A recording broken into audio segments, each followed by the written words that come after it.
அழிவை குறித்து பாரம்.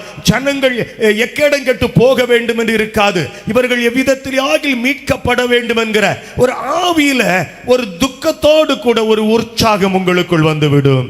அப்ப எந்த இயேசு கிறிஸ்து, ஊழியம் கொள்ளுகிற ஒரு இயேசு கிறிஸ்துவை பலரும் பிரசங்கித்து நீங்க ஜாலியா இருங்க, சந்தோஷமா இருங்க, ஆசீர்வாத நன்மைகள் மட்டும்தான் உங்க குடும்பத்தில் இருக்கும் என்று பலரும் பிரசங்கித்துக் கொண்டு இருக்கும் போது இயேசு கிறிஸ்து தன்னை குறித்து சொன்னதை நீங்கள் புரிந்து கொண்டீங்கன்னா, இந்த 2026 முதல் வாரத்தில் நீங்க புரிந்து கொண்டீங்கன்னா, கர்த்தருடைய கிருபை உங்களையும் என்னையும் காக்கிற பட்சத்தில் வருகிற நாட்கள் நீங்கள் ஒரு ஊழியம் செய்த ஒரு இயேசு கிறிஸ்துவோடு கூட நடத்துவதற்கு ஆண்டவர் விரும்புகிறார்.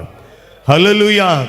அந்த வாஞ்சை வந்தாதான் நம்முடைய இருதயத்தில் ஒரு மாற்றம் வரும்போது, தேவ ஆவியானவர் உங்களை நிரப்பும் போது நீங்கள் நடக்க தொடங்குவீங்க, பேச தொடங்குவீங்க, பாட தொடங்குவீங்க.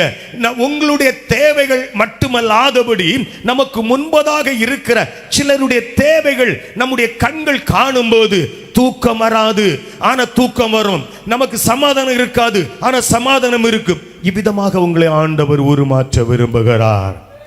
அல்லேலூயா. இந்த இயேசுவை நீங்க அறிகிறது நல்லது.